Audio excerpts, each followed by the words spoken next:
Australians love their tough trucks, and judging by the sales numbers, plenty of us have the hots for the Isuzu D-MAX as well.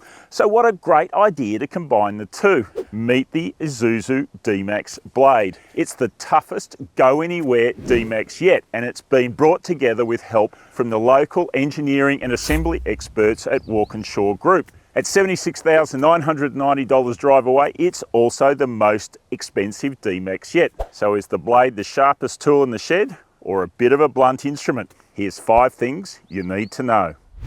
You may or may not be aware of the Walkinshaw name, but it's got a huge automotive pedigree in Australia. Holden Special Vehicles, the Holden Racing Team. They're also the mob that these days convert Ram and Chevrolet Silverado trucks to right-hand drive, and they're working on the same thing with the Toyota Tundra 2. Walkinshaw has also developed a pretty healthy business upgrading utes. There was the HSV Sports Cat, then the W Series version of the super-seated Volkswagen Amarok V6, and most recently the Mitsubishi Triton Extreme. Now comes the Blade. Changes made to the D-MAX follow the familiar Walkinshaw pattern. Design Chief Julian Quincy and his team have gone to work on the exterior and the interior, while engineering boss Trevor Barrelon and his talented group have worked on the chassis. There are no changes to the drivetrain. The 3-litre turbo diesel engine and its 4x4 attachments are all as they left the factory. Cracking the cases on a local project like this would just be too expensive and time consuming.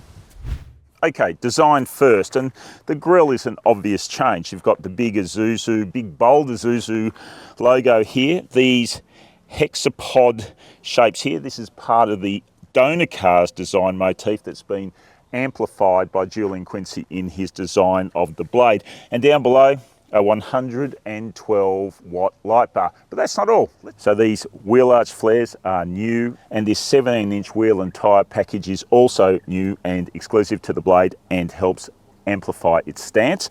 And we've also got these tubular side steps.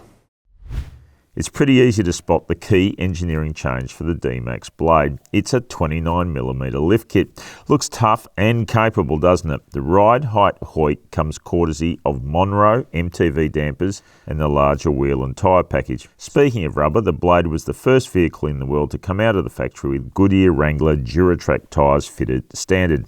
Now check this out. The steel bash plate thickness has been doubled to 3mm, and there's a load-rated recovery system under the body as well.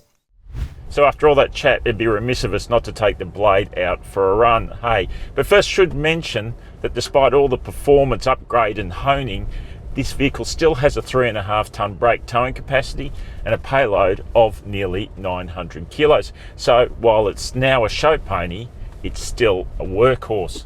Walkinshaw's been working on the Blade for 3 years in development. There's been more than a dozen prototypes and around 100,000 kilometres of durability testing undertaken, including trips to the outback. Importantly, the modifications have been tested to ensure that they don't impact on cooling, so that fancy new grille isn't going to send your engine temps through the roof. In my view, the standard D-MAX is one of the best off-road dual cabs going around. And I reckon the Blade is an even better iteration of the D-MAX. It really is impressive off-road. And that's really no surprise, is it? Because it's got more ground clearance and running really meaty off-road tyres. Add that in with the D-MAX's standard off-road aids like low range, a locking rear diff and off-road traction control, and it's no surprise it's so capable. We have challenged the Blade today with some really difficult off-road obstacles, and it's performed very well. It has clambered up and over various ledges, potholes, what have you, climbs, and done it impressively. But, and there's always a but, as impressive as this package is, I just feel there's more here, more potential to be exploited. In the end, the Blade has the same issue that a lot of these locally remanufactured utes do. It would love more grunt. The chassis and design upgrades deserve more power and torque. Look, There's no doubt the off-roading capability of the Blade has gone up compared to the standard D-MAX, which is already a good off-roader. So more engine capability would be appreciated.